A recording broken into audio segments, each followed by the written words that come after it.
Hi all. तो ये हमारा वीडियो है जिसमें हम लोग डिस्कस करेंगे कि नी के लिगामेंट की इंजरीज और उसके कारण क्या है, वो होती कैसे है। आगे ये भी हम लोग डिस्कस करेंगे कि इन लिगामेंट इंजरीज का हम लोग क्या इलाज कर सकते हैं। ये वीडियो थर्ड वीडियो है सीरीज में। पहले हम लोगों ने जाना कि घुटने का दर्द होता कैसे है और उसका क्या इलाज करना चाहिए। अगर घुटने में दर्द हो रहा है तो उसमें नी रिप्लेसमेंट करना होता है, तो नी रिप्लेसमेंट कैसे करना चाहिए, कहाँ करवाना चाहिए और किस वक्त कराने से क्या फायदा होता है। उन जानकारी के बाद अब ये वीडियो है जिस वीडियो में हम लोग डिस्कस करेंगे कि घुटने के लिगामेंट की इंजरी या चोट कैसे होती है, तो हम लोग डायग्नोसिस कैसे बनाते हैं और इसका इलाज कैसे करते हैं। इस जानकारी को लेने के लिए ये मैंने एक फॉर्मल वीडियो बनाया हुआ है जिसमें मैं, मेरे बहुत ही खास और दोस्त और सहयोगी डॉक्टर मोहिंदर हैं। हम दोनों आपस में जिस तरीके से डिस्कस करेंगे उस डिस्कशन से ही काफी इंफॉर्मेशन सामने निकल कर आएगी, जो आई होप कि हमारे जितने भी व्यूअर्स हैं उन लोगों के लिए काफी हेल्पफुल रहेगी, जिससे हम लोग ये जान पाएंगे कि घुटने के लिगामेंट की इंजरी, स्पेशली आज जो हम डिस्कस करेंगे वो है एंटीरियर क्रूशिएट लिगामेंट या एसीएल इंजरी, कि वो इंजरी कैसे होती है और उसका क्या इलाज करा जा सकता है और उसके क्या फायदे हैं। तो hello doctor Mahendra. Hello sir.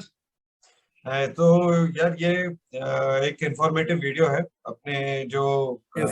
खास दर्शक हैं जिनको काफी जिज्ञासा रहती है कि अगर किसी को लिगामेंट इंजरी हो जाए कभी घुटने में तो उसके लिए उन्हें क्या करना चाहिए। कई बार लोग मिसगाइडेड होते हैं और उन्हें ठीक से इलाज भी नहीं मिल पाता है। आजकल तो ये फैसिलिटी यहाँ पे बहुत आसानी से अवेलेबल है और आपने भी कई फेलोशिप्स की हुई हैं जिसके कारण अब ये सर्विस यहाँ पे आराम से अवेलेबल हो जाती है लोगों के लिए, और लोग अपना इलाज यहीं करा सकते हैं, उनको जाने की जरूरत भी नहीं है बाहर। आजकल हम लोग ये टेक्निक और इतनी एडवांस टेक्निक यूज करके यहीं पे लोगों को ये हाई एंड सर्जरी की फैसिलिटी प्रोवाइड कर पाते हैं।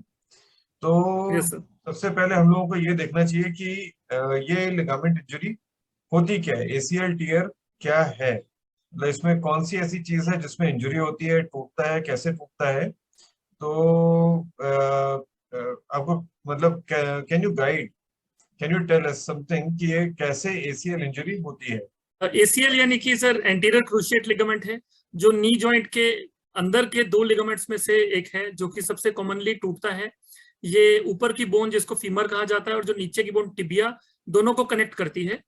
और ये हमारे टिबिया यानी कि लेग बोन को आगे जाने से, ट्रांसलेट करने से रोकती है। बिल्कुल इसी को बिल्कुल एसीएल लिगामेंट कहते हैं सर। बिल्कुल। और इसकी बहुत खासी इंपॉर्टेंस है अपनी नी जॉइंट की स्टेबिलिटी बना के रखने में। तो सर कई बार ये होता है कि इसे तो हम टीयर कहते हैं जब वो टूट जाए, और कुछ लोगों में ऐसा भी होता है कि ये टूट के बिल्कुल ही अलग हो जाता है, रोल हो जाता है और काफी फोर्सफुल इंजरी होती है। उस केस में यस फिर सर। हम इसके रप्चर भी कहते हैं।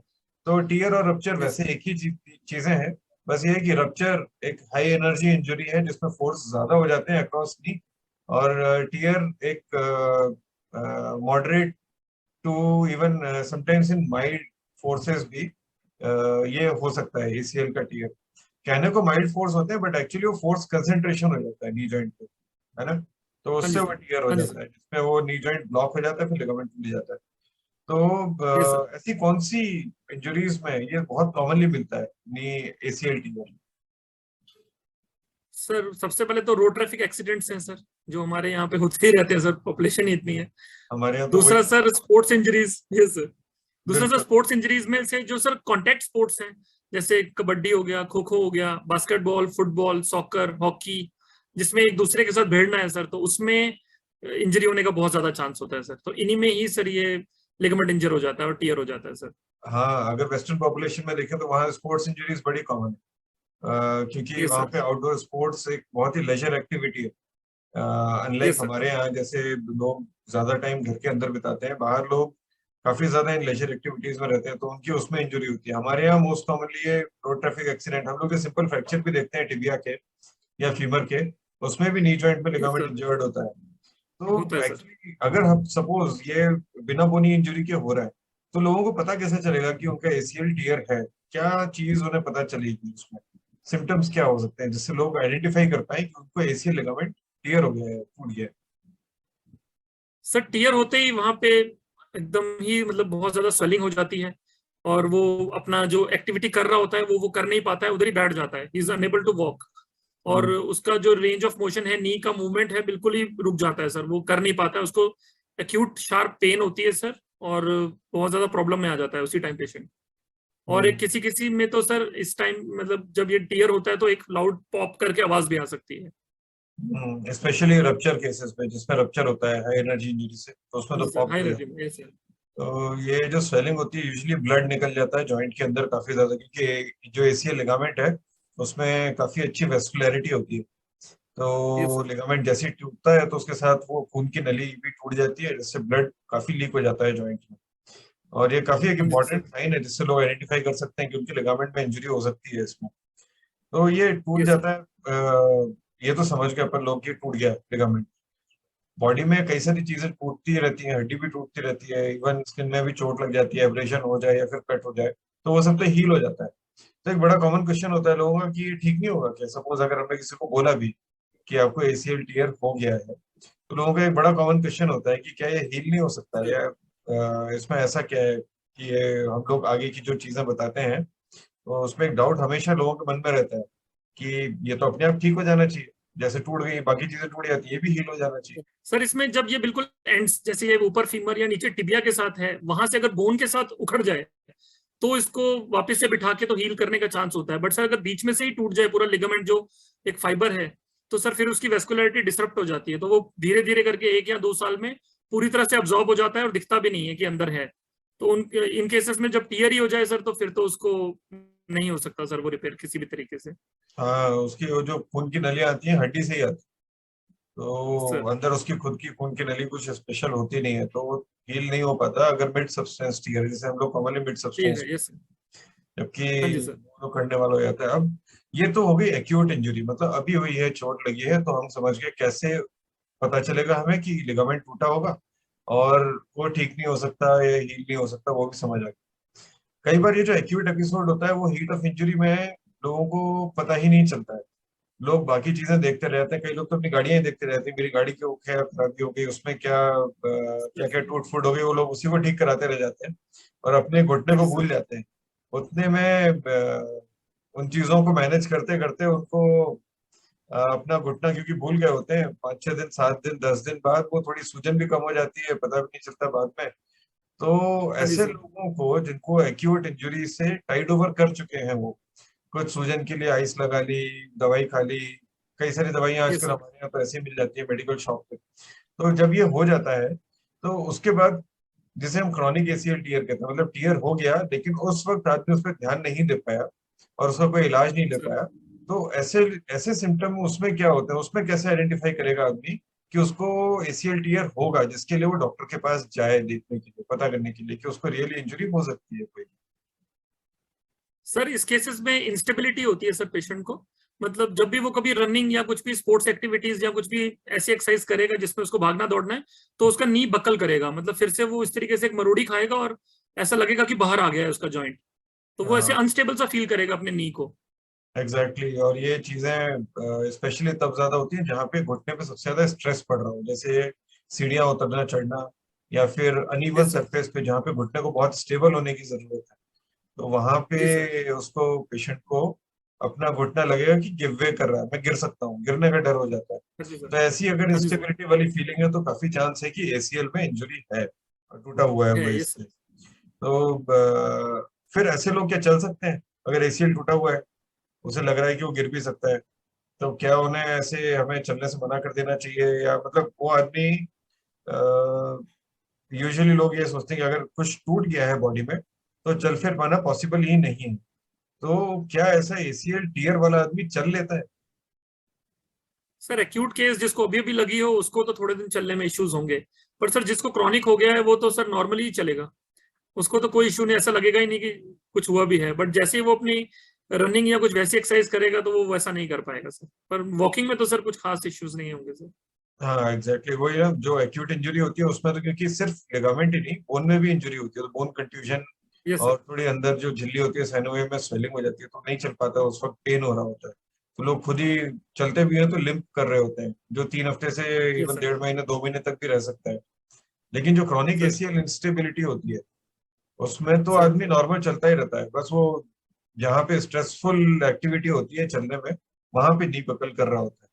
तो लोगों को ये नहीं यस सर। समझना चाहिए कि अगर वो चल पा रहे हैं तो लिगामेंट में इंजरी नहीं हो सकती, होती है, नहीं है। लिगामेंट यस इंजर्ड हो सर। सकता है फिर भी। हो और सकता है। अब हो गया टीयर, हो गया एक्यूट इंस्टेबिलिटी भी हमने बताई, और क्रॉनिक इंस्टेबिलिटी भी हमने डिस्कस की कि कैसे होती है और क्या क्या उसमें हमें पता चलता है। तो कितना सीरियस होता है एसीएल टीयर, कितना सीरियस है, मतलब हड्डी टूट गई तो चलो हॉस्पिटल जाना है, ऑब्वियसली कुछ ना कुछ होगा, ये तो प्लास्टर लगेगा, ऑपरेशन होगा। पर एसीएल इंजरी कितनी सीरियस है। सर डेफिनेटली उसे सीरियस होना चाहिए, क्योंकि उसकी जो लिगामेंट है वो अब उसकी बॉडी में नहीं है। तो उसका जो नी है सर वो तो काफी अनस्टेबल रहेगा ही। हम्म। तो वो तो चल नहीं पाएगा सर अच्छे से, तो परफॉर्मेंस तो वैसी नहीं रहेगी, तो उसे सीरियस ही होना चाहिए सर। क्योंकि अब एसीएल टीयर हो गया है तो जो इंस्टेबिलिटी हो रही है सर नी में, तो बार बार ऐसी इंस्टेबिलिटी होती रहेगी, और उससे सर उसका जो कार्टिलेज है वो डैमेज हो जाएगा। क्योंकि फीमर और टिबिया अब एकदम उसका जो मोशन है वो बिल्कुल स्मूथ नहीं रहेगा, तो वो चलते हुए आपस में टकराएंगे, जिसकी वजह से कार्टिलेज डैमेज होगा, और धीरे धीरे जो घुटना है दूसरे घुटने के मुकाबले जल्दी घिसेगा। तो हम्म, लॉन्ग टर्म में आके एक बड़े ऑपरेशन की नौबत आ जाएगी, जिसे हम नी रिप्लेसमेंट कहते हैं, अगर हम यहाँ पे निग्लेक्ट करेंगे तो। बिल्कुल बिल्कुल। तो इसका मतलब ये है कि नी का डिजनरेशन बहुत जल्दी शुरू हो जाएगा और लाइफ जी सर। उस घुटने की कम होती जाएगी कंपेयर टू अदर हाँ जी नी। सर। अब ये एक तरह से वैसा ही हुआ है जैसे लोग जो पुराने जमाने में घर बनाते थे, तो जो बांस की लकड़ियां होती थी उनको धागे से बांधते थे और उसको स्टेबलाइज करते थे, और उसके ऊपर ही फिर हाँ जी बाकी सर। ढांचा बनाते थे घर का। लेकिन अगर उसमें से कोई भी रस्सी टूट जाए तो ढांचा ही खराब हो जाएगा, अगर ढांचा खराब हो गया यस सर। तो पूरा का पूरा वो स्ट्रक्चर हिलने लगेगा। सेम हिलेगा सर सर। के कारण भी होता है यहाँ कि पर अगर एसीएल टीयर है तो वो हड्डियां आपस में एबनॉर्मली बिहेव करती हैं, तो धीरे धीरे करेंगे। करके कार्टिलेज पे स्ट्रेस आता है तो वो घिसने लगता है। तो अल्टीमेटली उनका घुटने की लाइफ ही कम हो जाएगी, और जो ऑस्टियोआर्थराइटिस से 65 या 70 ईयर्स पे डेवलप होनी चाहिए वो 10-15 साल पहले ही डेवलप हो जाएगी। हो जाएगी। यस तो सर। अब ये हमें भी समझना चाहिए कि आदमी कितना टाइम बिना किसी ट्रीटमेंट के बिता सकता है। मतलब कितना टाइम हम ये सोचते हैं कि अगर हम ऑपरेशन ना कराएं, या मतलब जो हम बताते हैं इलाज वो ना कराएं, तो कितना टाइम निकाल सकते, कब तक हमें दिखा लेना चाहिए, 2 साल 3 साल 5 साल इतना निकाल सकते हैं, या फिर कुछ इसकी टाइम लिमिट होती है कि तब तक आपको इलाज ले लेना चाहिए। सर कोई एग्जैक्ट टाइम फ्रेम तो नहीं है सर, पर मुझे लगता है सर मैक्स 6 मंथ्स इसमें हो सकता है। क्योंकि सर पहले जब इंजरी हुई है तो 1 मंथ तक तो पहले हम नी रेंज ऑफ मोशन का ही वेट करते हैं, अगर हमें इसको करना है रिकंस्ट्रक्ट लिगामेंट को। तो तब तक तो हम नी रेंज ऑफ मोशन की वजह से कुछ कर नहीं पाएंगे। तो तब तक हम नी रेंज ऑफ मोशन का वेट करते हैं, पर फिर लोग उसके चक्कर में डिले डिले डिले करते जाएंगे, तो सर मैक्स 6 मंथ्स ही लगता है सर मुझे कि हम ले सकते हैं। करना हम्म। तो सर उतना भी नहीं चाहिए, क्योंकि डिले तो नहीं होना चाहिए सर, क्योंकि डिजेनरेटिव चेंजेस आएंगे सर। तो मैक्सिमम बिल्कुल। 6 मंथ्स ही लेके चलेंगे सर। या ऑब्वियसली, तो वही हम समझा रहे थे लोगों को कि ये थोड़ा सीरियस इंजरी भी है, और सर। अब इसे डिले भी नहीं करना चाहिए, ये चीज लोगों को समझना बहुत जरूरी है। जैसा तुमने बिल्कुल ठीक बोला जी सर। कि हमने ये तो समझा कि सीरियस है, मगर आगे यस सर। जाके इससे काफी ज्यादा डैमेज होते हैं, और तो इमीडिएटली पेशेंट को नहीं पता चल रहा है कि उसे प्रॉब्लम हो रही है अभी, मगर धीरे धीरे हाँ जी घुटना सर। इतना खराब हो जाएगा। और हमारी तो एक कॉन्ट्राइंडिकेशन भी है सर्जरी कि अगर घुटना ज्यादा यस ही सर। डैमेज हो जाए तो फिर लिगामेंट बनाने का भी फायदा नहीं होता। हाँ जी सर, तो दर्द ही रहेगा। हाँ, तो अगर वो टाइम पे इलाज ले ले, तो ये वैसे ये स्टेटमेंट हर बीमारी के लिए है कि टाइम पे इलाज हर बीमारी का ले लेना यस सर। चाहिए, यस सर। कोई भी बीमारी यस हो सर। किसी भी तरह की। हाँ जी सर। तो इसका मेन ट्रीटमेंट क्या होता है, हम लोग क्या दे सकते हैं पेशेंट को ऑप्शन, कि क्या करना चाहिए जिससे वो वापस अपना फंक्शन गेन कर पाए, और ये जो हमने सर डिस्कस किया कि डिजनरेशन हो रहा है उन सबसे वो बच पाए। सर आजकल जो की होल सर्जरीज आई हैं आर्थ्रोस्कोपिकली, बहुत ही छोटे इंसिजन से जो लिगामेंट हमारा टूट गया है, तो हम अपने ही बॉडी के दूसरी जगह से दूसरा लिगामेंट लेके उसकी जगह पे फिट कर दें, ताकि हमारा नी वापस से स्टेबल हो जाए। तो इसको sir arthroscopic ACL reconstruction surgery कहते हैं। एग्जैक्टली, बिल्कुल। जी सर। तो ये आजकल तो बहुत ही कॉमनली अवेलेबल है, और तुम भी बहुत कर रहे हो आजकल, तो ये सर। इजीली करी जा सकती है, बहुत बड़ा सेटअप नहीं चाहिए इसके लिए। और इतनी सर बड़ी ऐसी मेजर सर्जरी भी नहीं है जिसके कारण लोग टांके गिने कि हमारे इतने ज्यादा टांके आएंगे तो बहुत कितने बड़ी लगेंगे? ये सर्जरी सर, होगी, ये सर। तो कम ही टांकों से हो जाती है। तो सर क्या हर एक में एसीएल सर्जरी हम लोग कर देते हैं? एसीएल टीयर आया है एमआरआई पे तो क्या हमें बोल देना चाहिए बस एसीएल टीयर है, करवा लो इसको? क्या हम ऐसा करते सर हैं? जो एमआरआई पे इसकी ग्रेडिंग आएगी सर, ग्रेड्स 1, 2 एंड 3। तो ग्रेड 1 में सर सिर्फ एसीएल का स्प्रे नहीं हुआ होता है, जिसमें हाँ, हल्की सी लिगामेंट में सूजन होती है सर। तो वो तो बिल्कुल कंजर्वेटिवली आराम से सर ऐसे ही रेस्ट के साथ और बाकी सिम्टोमेटिक ट्रीटमेंट से ठीक हो सकता है। बिल्कुल। ग्रेड 3 टीयर में सर कोई कंटिन्यूटी नहीं रहती है लिगामेंट की, तो सर उन केसेस को तो डेफिनेटली करना ही पड़ेगा सर। और ग्रेड 2 टीयर्स में सर पार्शियल टीयर ही माना जाता है, जिसमें आधा लिगामेंट ही कटा होता है। तो उसमें सर इंस्टेबिलिटी और बाकी फैक्टर्स देखने पड़ते हैं। तो अकॉर्डिंगली फिर उसको या तो कंजर्वेटिव या उसकी तरफ जा बिल्कुल सकते हैं सर सर्जरी क्योंकि की लोगों तरफ। को ये भी जानना जरूरी है कि हम लोग एमआरआई कराते हैं इसको डायग्नोस करने के लिए, और उसके बेसिस पे ही ट्रीटमेंट एडवाइस करते हैं, सर्जरी या होता है। Without any yes sir. Surgery. अपनी की होल सर्जरी हमने डिस्कस की है। इस सर्जरी में हाँ बहुत जी सारे सर। चेंजेस हुए जब से इंट्रोड्यूस हुई थी एसीएल रिकंस्ट्रक्शन के लिए। Yes sir, yes sir. तो सर्जन की भी अपनी चॉइस होती है, बट आजकल क्या चीज बेस्ट चल रही है जो हम लोग यूज करते हैं और फॉलो करते हैं एसीएल रिकंस्ट्रक्शन करने के लिए? सर सबसे पहले तो जो ग्राफ्ट हमें लेना है, तो यूजुअली कहाँ से ग्राफ्ट लें बॉडी का?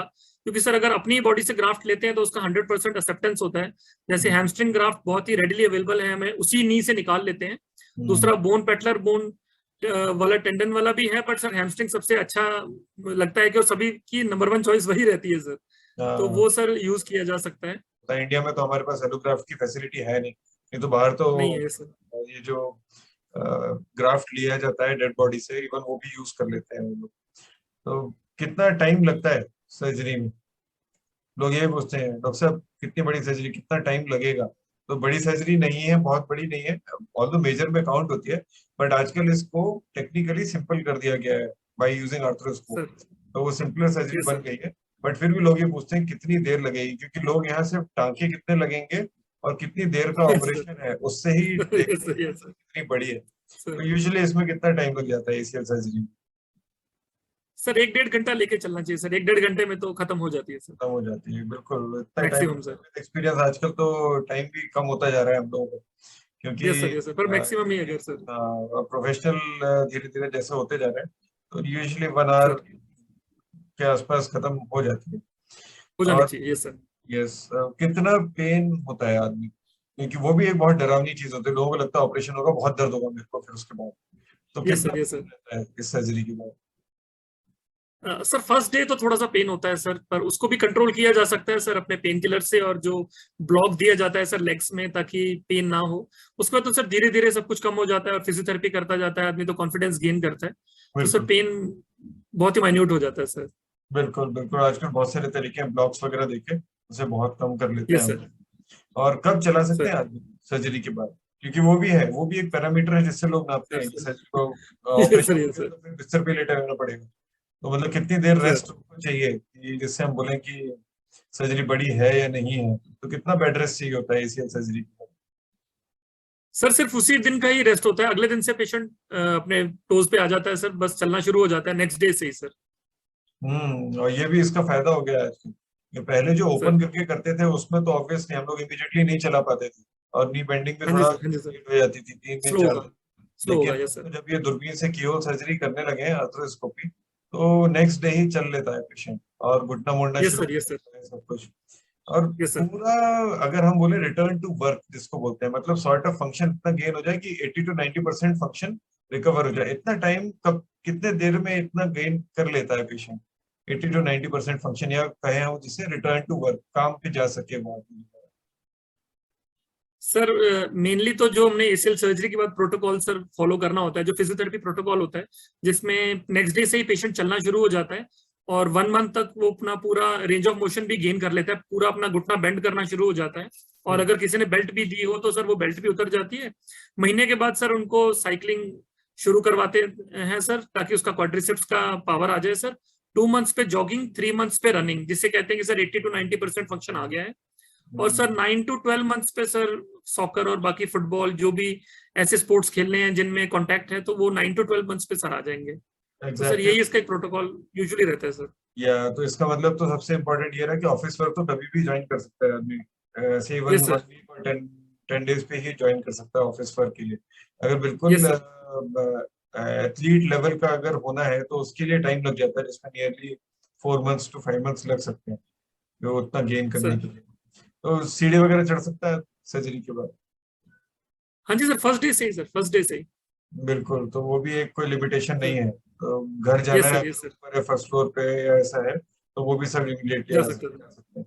तो लोग यही यस पूछते सर, हैं कि जल्दी ठीक होना है मुझे, जल्दी, तो खाने में ऐसा बिल्कुल क्या बिल्कुल सर। खाना है मुझे कि मैं जल्दी ठीक हो जाऊं? Sir green leafy vegetables, carrots, sweet potato, nuts, legumes, तो सर इन सब चीजों से, और जो हाँ फ्रूट्स होते हैं सर उनसे। बाकी हाँ, हम लोग तो अपनी तरफ से मेडिसिन देते ही हैं सर, जिससे थोड़ा हीलिंग हो जाए थोड़ा फास्ट। एडिशन बट सर हाँ, इन कोलेजन, सब हेल्दी डाइट से। बिल्कुल बिल्कुल बिल्कुल, उनसे भी थोड़ा सा इंप्रूवमेंट होता है। वैसे लिगामेंट को तो बोन में इनकॉर्पोरेट होना ही है, और नेचुरल लिगामेंट जैसा तुमने बोला था कि वो रिजेक्ट नहीं होता, 100% एक्सेप्टेंस है ही जी है सर। उसमें। तो हमें बस वेट जी करना है सर। कि आपको लिगामेंट बोन से जुड़ जाए। नॉर्मली हीलिंग जी हो ही सर। जाती है, बट सप्लीमेंट कर सकते हैं उसे थोड़ा बहुत। तो इसके लिए क्या प्रिकॉशन होनी चाहिए एसीएल सर्जरी के लिए? सर्जरी हो गई उसके बाद क्या प्रिकॉशन फॉलो करनी होती है पेशेंट को, ताकि दोबारा कोई इंजरी ना हो और अच्छी ही हीलिंग रहे उसकी? सर जो प्रोटोकॉल है फिजियोथेरेपी का सर, वही वो करना है, बिल्कुल ही फास्ट, जल्दी से फिजियोथेरेपी और रेंज ऑफ मोशन की तरफ नहीं भागना है कि कहीं फेल ही हो जाए सर, क्योंकि लोग करते हैं कि जल्दी जल्दी रेंज ऑफ मोशन करेंगे या जल्दी जल्दी भागना दौड़ना या साइकिलिंग शुरू करेंगे तो लिगामेंट टीयर फिर से हो सकता है सर। तो एक स्टेप बाय स्टेप प्रोटोकॉल से ही चलना चाहिए सर, जैसे कि लिगामेंट भी सेफ रहे और रेंज ऑफ मोशन भी आए और अपना मसल बिल्डिंग भी हो जाए सर। यस एग्जैक्टली, और ये सबसे ज्यादा इंपॉर्टेंट होता है पहले 2 हफ्तों में, क्योंकि वो यस सर। तब लिगामेंट सबसे ज्यादा वल्नरेबल होता है, वो अभी होती है, इन्फ्लेमेशन यस से सर। बाहर ही आ रहा होता है, तो उस वक्त सबसे ज्यादा यस डैमेज सर। होने के चांसेस होते हैं उसको। पर महेंद्र, एक ये बहुत बड़ा क्वेश्चन रहता है लोगों के दिमाग में कि ये कितना यस सर। महंगा ऑपरेशन है। हमने बता तो दिया, अब टेक्निक भी हाई है तो लोगों को ये भी लगता है कि जब इतनी अच्छी टेक्निक से कर रहे हैं बिल्कुल मॉडर्न तरीके से, तो कीमत भी इसकी सर बहुत ज्यादा होगी। तो नियरली कितना इसका टोटल खर्चा पड़ जाता है एक आदमी को ऑपरेशन कराने से? सर वैसे तो जब पहले आयुष्मान स्कीम नहीं थी तो 60,000, 80,000, 1 लाख तक सर हो जाता था मैक्स। तो अब तो हम्म, सर आयुष्मान स्कीम से तो sir majority of the hospitals में फ्री हो जाता है सर ये। बिल्कुल बिल्कुल। तो लोगों को आजकल ये जो फाइनेंशियल फियर था, मनी का फियर कि इतना पैसा लग जाएगा, खर्चा हो जाएगा, और उसके बाद लोगों को जी सर। हमेशा डाउट तो एक रहता है कि पता नहीं सर्जरी होगी, क्या होगा क्या नहीं होगा, कौन सा कॉम्प्लिकेशन हो जाए, कब फेल हो जाए सर्जरी। तो ये एटलीस्ट एक सर फाइनेंशियल फियर तो लोगों के मन से हट गया है। तो आजकल अब यस अगर इन चीजों को हम लोग एक समराइज करें, तो एसीएल टीयर एक सीरियस इंजरी है जिसको हमें निग्लेक्ट नहीं करना चाहिए, और इसका जी ख्याल सर। रखते हुए इसको डिले भी नहीं करना चाहिए। अगर हम बहुत ज्यादा डिले कर जाएंगे तो डिजेनरेटिव टीयर होगा, डिजेनरेटिव चेंजेस आएंगे घुटने में, जिससे उसकी लाइफ कम हो जाएगी और आगे जाके टोटली रिप्लेसमेंट जैसी बड़ी सर्जरी करानी पड़ जाएगी। तो यस सर। इसीलिए ये वीडियो इसी अवेयरनेस को बढ़ाने के लिए था कि एसीएल टीयर कोई ऐसी इंजरी नहीं है जिसको हम निग्लेक्ट करके चलते रहें। जस्ट इसीलिए यस क्योंकि ये टीयर होने के बाद भी हम चल पा रहे हैं, तो ऐसे निग्लेक्ट नहीं करना चाहिए। इसके लिए अवेयर यस सर। रहें। और आजकल ये ऑपरेशन बहुत अच्छी टेक्निक से और बहुत ही कम कीमत, आयुष्मान में तो ये mainly sort of free of cost ही हो जाती है। जब इतनी सर आसानी सर से अवेलेबल है, बीमारी है, उसकी टेक्निक भी है अच्छे से अच्छा बनाने के लिए, तो लोगों को जरूर इसका फायदा उठाना चाहिए और अपने घुटनों को बचा के रखना चाहिए। All the best. हाँ जी आई sir. Hope this video has given everyone a very good insight to ACL.